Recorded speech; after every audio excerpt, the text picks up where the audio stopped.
सुप्रभात बच्चों, आपको बस की यात्रा नामक पाठ की व्याख्या की जा रही है। इसके पिछले भाग में आपने देखा कि लेखक और उसके चार दोस्त एक बस की यात्रा कर रहे हैं। बस काफी जर्जर अवस्था में है और जब बस अपने गंतव्य स्थान के लिए चलती है तो बस की जो पार्ट है या जो बॉडी है, पूरी बस इस तरह से हिल डुल रही है कि जैसे कि वह अपने मंजिल तक नहीं पहुंच पाएगी और उसका हो सकता है कि रास्ते में ही एक्सीडेंट हो जाए।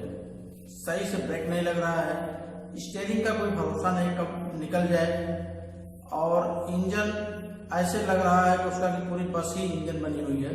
इस तरह की तमाम समस्याएं हैं और उसमें लेखक और उसके कुछ साथी सफर कर रहे हैं और वो जान का जोखिम उठा करके सफर कर रहे हैं और इस तरह से भयभीत भी हैं। अब हम आगे की व्याख्या देखते हैं। एकाएक फिर बस रुकी। बस जो अपने मंजिल की तरफ बढ़ रही थी अचानक रुक जाती है। एकाएक अचानक बस रुकती है। ड्राइवर ने तरह तरह की तरकीबें की। तरकीब में होता है उपाय। ड्राइवर जो है अनेक प्रकार का उपाय किया। बस को चालू करने के लिए अनेकों प्रकार के उपाय किया कि बस को स्टार्ट कर लिया जाए, पर वह चली नहीं। लेकिन बस स्टार्ट नहीं हुई। सविनय अवज्ञा आंदोलन शुरू हो गया था। कंपनी के हिस्सेदार कह रहे थे, बस तो फर्स्ट क्लास है जी, यह तो इत्तेफाक की बात है।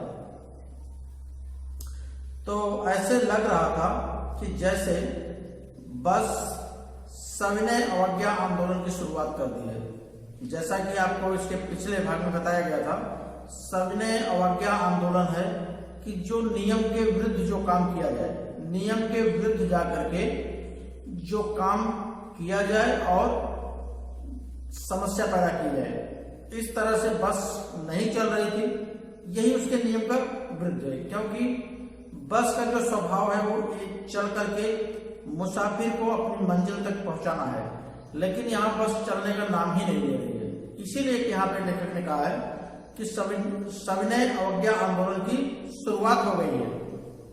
कंपनी के हिस्सेदार कह रहे थे, कंपनी के जो एक शेयरदार उस बस में सफर कर रहे थे, एक हिस्सेदार वहां पे सफर कर रहे थे, वो कह रहे थे बस तो फर्स्ट क्लास है, बस तो प्रथम श्रेणी की है। फर्स्ट क्लास, प्रथम या उच्च श्रेणी की है, बहुत अच्छी है। बस में किसी प्रकार की कोई समस्या नहीं, बस तो बहुत अच्छी है। यह तो इत्तेफाक की बात है। इत्तेफाक मीन संयोग। यह संयोग की बात है, या कह सकते हैं यह ऐसी संयोग है कि बस नहीं चल रही है, या दुर्भाग्य कह लीजिए कि बस नहीं चल रही है, लेकिन जबकि बस बहुत अच्छी है। छेड़ चांदनी में, छेड़ चांदनी मतलब कमजोर चांदनी की रोशनी में, कमजोर चांद की रोशनी में, कमजोर चांदनी में वृक्षों की छाया के नीचे, जो वहां पे वृक्ष थे, जिस बगीचे से होकर बस गुजर रही थी, तो जो वृक्ष थे, वृक्षों की छाया के नीचे बस खड़ी थी और वह ऐसी दयनीय लग रही थी और बहुत ही वह दयनीय, जिसपे दया किया जा सके, इस प्रकार से वह दिखाई दे रही थी कि बस बहुत मजबूर है, बहुत बेबस है और बस दया के योग्य है। लगता जैसे कोई वृद्धा थककर बैठ गई हो। ऐसा लगता था कि जैसे कोई वृद्ध या कोई वृद्ध महिला थक हार कर आराम करने के लिए अपनी किसी एक जगह पर बैठ गई हो। कि जो वृद्ध लोग होते हैं वो शरीर उनकी कमजोर हो जाती है, थोड़ा बहुत काम कर लेने से या थोड़ा बहुत चल लेने से वो बहुत जल्द ही थक जाते हैं और उस थकान को दूर करने के लिए वो थोड़ा सा आराम करते हैं। तो ऐसे ही लग रहा था कि बस जो है काफी वृद्ध है ये वृद्ध महिला के समान है। जैसे वृद्ध महिला थोड़ी दूर की सफर तय करती है, थोड़ी दूर चल फिर लेती है, उसे थकान लगता है और वो एक जगह बैठ के आराम करती है, फिर आगे की सफर तय करती है। हमें ग्लानि हो रही थी कि बेचारी पर लदकर हम चले आ रहे हैं। ग्लानि का मतलब अफसोस से है। हमें ग्लानि या हमें ऐसा अफसोस हो रहा था कि हम इस बेचारी पर, जो कि कमजोर बस है या एकदम पुरानी बस है, खराब स्थिति में है, उसके बावजूद हम इतने लोग इस पे लद करके, इस पे सवार होकर के चल रहे हैं। हमें ऐसा नहीं करना चाहिए था। अगर इसका प्रांत हो गया, इसका प्राणांत यानी प्राणों का अंत, प्राणांत मीन्स प्राणों का अंत। यहाँ पे लेखक कह रहा है कि अगर इसके प्राणों के अंत हो जाती है, यानी इसके प्राण निकल जाते हैं। बस एक निर्जीव वस्तु है, उसके प्राण कैसे निकलेंगे कि जैसे कि उसका किसी भी स्थिति में चलने को तैयार नहीं होती, बस स्टार्ट ही नहीं होती, तो उसे हम कहेंगे कि इसका प्राण हो गया, यानी वह बस बिल्कुल खराब हो चुकी है, वहां से आगे अपने से नहीं जा सकती, उसे बल्कि किसी दूसरी गाड़ी के माध्यम से खींच के ले जाया जाए। इस तरह से उसे प्रांत कह सकते हैं। तो लेखक कह रहा है कि हमें लगा कि ऐसा प्रांत हो, इसका प्रांत हो गया, तो इस बियाबान में हमें इसकी अंत्येष्टि करनी पड़ेगी। बियाबान का मतलब सुनसान जगह या जंगल। तो लेखक कह रहा है कि अगर इसकी मृत्यु हो जाती है, जैसे जब किसी व्यक्ति की मृत्यु होती है, तो हम क्या करते हैं, उस मृतक शरीर को कहीं पर ले जाकर के शमशान घाट पे उसको जलाते हैं, उसकी अंत्येष्टि करते हैं, उसके प्राणों के जो है जला करके उसको इस तरह से क्रियाकर्म करते हैं। ठीक उसी प्रकार से अगर इस बस की अंत्येष्टि हो जाएगी, सॉरी इस बस का प्रांत हो जाएगा, बस की मृत्यु होती है, तो बस को भी हमें इसी मतलब सुनसान जगह पे कहीं इसकी अंत्येष्टि करनी पड़ेगी, क्रियाकर्म करना पड़ेगा। हिस्सेदार साहब ने इंजन खोला और कुछ सुधारा, बस आगे चली, उसकी चाल और कम हो गई। जो हिस्सेदार साहब ने इंजन को खोल करके देखा, कुछ वहां पे बनाते हैं, सुधार करते हैं, बस आगे फिर चलने लगती है, उसकी चाल और कम हो गई। जो पहले जितनी चाल से बस चल रही थी, जितने स्पीड थी बस में, उसकी स्पीड में कमी आ जाती है, उसकी चाल में और कमी आ जाती है। धीरे धीरे वृद्धा की आंखों की ज्योति जाने लगी। धीरे धीरे जो पुरानी बस, वृद्धा का मतलब जैसे कोई वृद्ध व्यक्ति होता है, उसकी आंखों की रोशनी कम हो जाती है, कमजोर हो जाती है, दिखता नहीं है। ठीक उसी प्रकार से धीरे धीरे जो वृद्धा या पुरानी बस है, इसकी भी लाइट कम होने लगी, इसकी भी जो रोशनी थी या जो इसकी लाइट थी वो कमजोर होने लगी।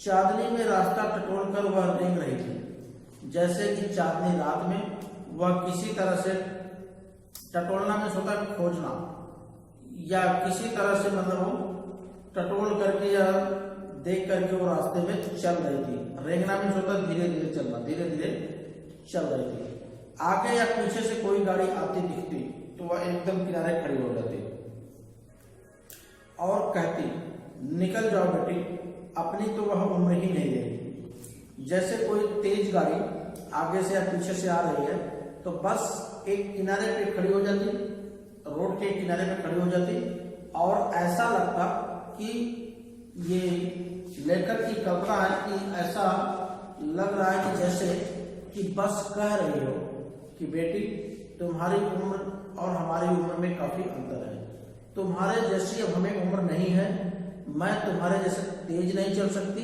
इसलिए तुम निकल जाओ, तुम साइड से निकल जाओ, मैं इतना आराम आराम से आऊंगी।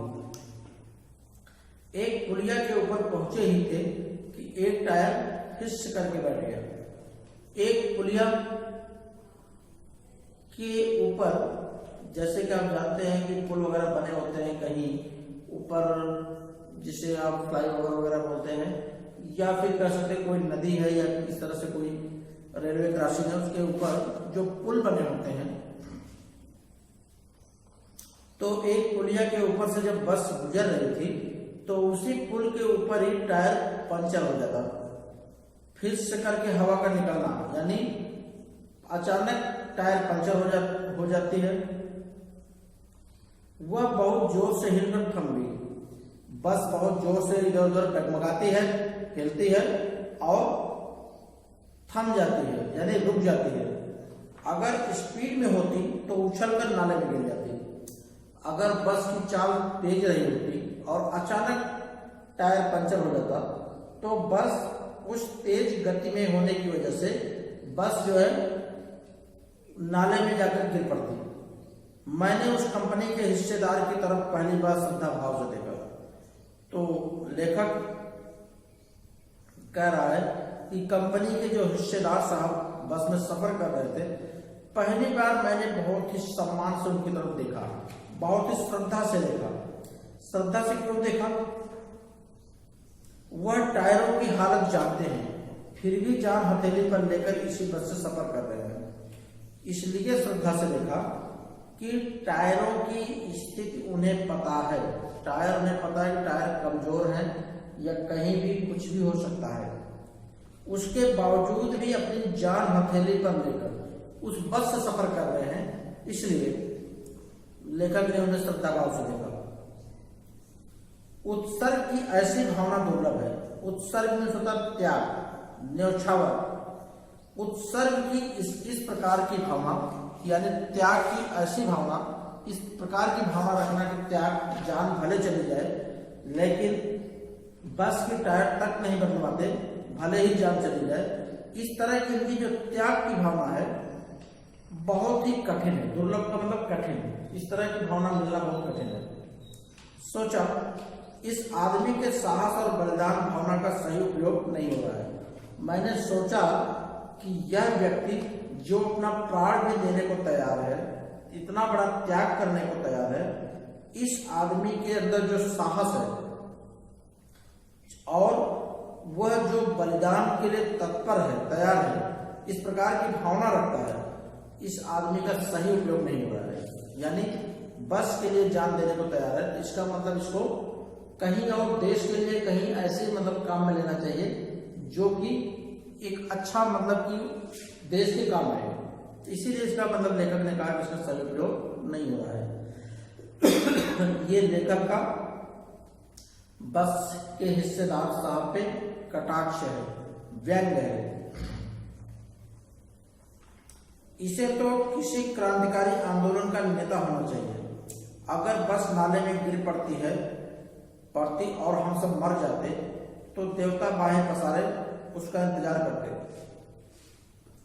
तो यहाँ पे लेखक कह रहा है कि इसे तो किसी क्रांतिकारी आंदोलन, जो क्रांतिकारी होते हैं उसी आंदोलन का नेतृत्व करना चाहिए, किसी नेता होना चाहिए इसको। क्यों? क्योंकि देखिए अगर हम बस में हम सफर कर रहे हैं, अगर बस संयोग से या नाले में गिर जाती और हम सारे लोग मर जाते तो जो देवता है बाहें पसार कर, यानी बाहें खोलकर, फैलाकर, पसारना में फैलाना, बाहें फैलाकर उसका इंतजार करते। उसका मतलब बस के हिस्सेदार साहब का इंतजार करते और कहते वह महान आदमी आ रहा है जिसने एक टायर के लिए प्राण दे दिए, मर गया पर टायर नहीं बदला। तो वही देवता लोग उसकी बाहें फैलाकर स्वागत करते, इंतजार करते और कहते ये वही महान व्यक्ति है, हम इसका स्वागत कर रहे हैं जिसका, ये वही महान व्यक्ति है जो कि एक टायर के लिए अपने प्राण तक दे दिए, यानी टायर नहीं बदलवाया, मर गया, ये उसे कबूल था लेकिन टायर को उसने बदली नहीं किया। अब अगला पैराग्राफ, दूसरा घिसा टायर लगाकर बस फिर चली।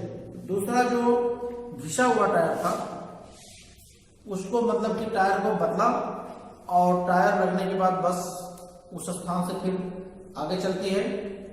अब हमने वक्त पर पन्ना पहुंचने की उम्मीद छोड़ दी थी। अब लेखक कह रहा है कि हमें जहां पन्ना जहां पे पहुंचना था, अब हमने पूरी तरह से नाउम्मीद हो गए थे या निराश हो गए थे कि हम समय पे पन्ना नहीं पहुंच पाएंगे। उम्मीद का मतलब होता है हाँ, पहुंचने की उम्मीद, उम्मीद का मतलब आशा। पन्ना कभी भी पहुंचने की उम्मीद छोड़ देती है। हम ये भी मतलब उम्मीद छोड़ चुके थे कि हम पन्ना पहुंच भी पाएंगे कि नहीं। एक तो समय पे पहुंचना, दूसरा कभी भी पहुंचना, यानी दोनों आशाएं लेखक छोड़ चुका था कि समय पे तो हम पहुंच ही नहीं पाएंगे, लेकिन हम पन्ना पहुंच भी पाएंगे कि नहीं। हो सकता है समय पे ना पहुंचे, लेकिन बाद में भी सही सलामत पन्ना पहुंच पाएंगे कि नहीं पहुंच पाएंगे।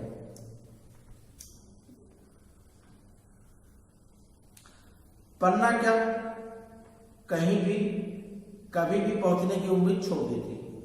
लेखक कह रहा है कि पन्ना तो पन्ना, यानी अपनी मंजिल तक तो छोड़ दीजिए, मंजिल तो मंजिल, हम कहीं भी कभी भी पहुंचने की उम्मीद हम नहीं रखते थे, वो भी छोड़ चुके थे कि अगर हम सही सलामत पहुंच जाए तो ये ईश्वर की बहुत बड़ी कृपा होगी। लगता था जिंदगी इसी बस में गुजारनी है और इससे सीधे उस लोक को प्रयाण कर लेना है। इस प्रकार से लग रहा था लेखक को कि जैसे कि जिंदगी इसी बस में गुजर जाएगी, और जब हम इसी बस में जिंदगी गुजर जाएगी और इसी बस से इस लोक से दूसरे लोक में प्रयाण कर जाएंगे, परलोक में, यानी उस लोक में, स्वर्ग लोक में, यानी मृत्यु हो जाएगी और हम स्वर्ग लोक में प्रयाण कर जाएंगे, मीन्स यहां से चले जाएंगे। इस पृथ्वी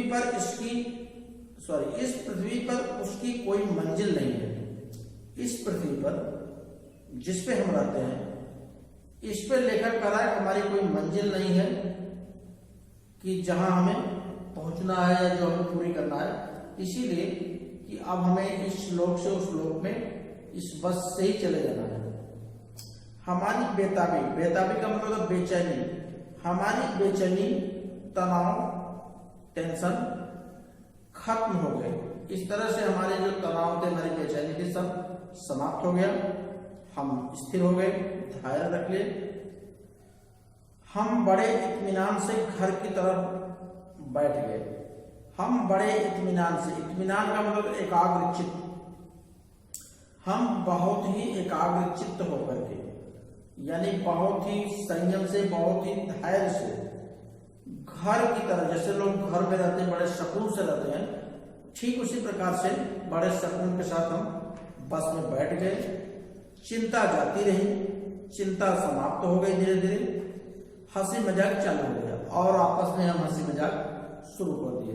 इस तरह से हमने उसका चिंता फिक्र करना मतलब छोड़ दिए और हम आपस में उस क्षण का आनंद लेने लगे, आपस में हंसी मजाक करना शुरू कर दिए। तो ये रहे लेखक द्वारा की गई एक यात्रा, बल्कि बस की यात्रा, जिस पाठ की व्याख्या भी किया गया। हरिशंकर परसाई जी ने इसको लिखा था। यह एक व्यंग के रूप में दिया गया था और ये बताया गया है कि इससे हमें सीख लेना चाहिए कि हम कब, किस समय और कहां या किस साधन से यात्रा करनी चाहिए। सुरक्षित यात्रा करने के ये महत्वपूर्ण पहलू है कि हम जो यात्रा करने जा रहे हैं वो यात्रा कहीं जोखिम तो नहीं है, कहीं रिस्क तो नहीं है। अगर रिस्क हो तो उसे हमें देख के, संभल के, फिर उसके बाद जाने का निर्णय लेना चाहिए। तो इस तरह से ये पाठ मतलब खत्म हुआ। इस तरह से आप इसकी व्याख्या को समझ लेंगे और संबंधित शब्दार्थ वगैरह ये आपको शब्दार्थ और किताब के कुछ जो प्रश्न है ये आपको भेज दिया जाएगा पीडीएफ में, और पीडीएफ के माध्यम से या उसकी मदद से इस पाठ को आप पूरा कर लेंगे। धन्यवाद।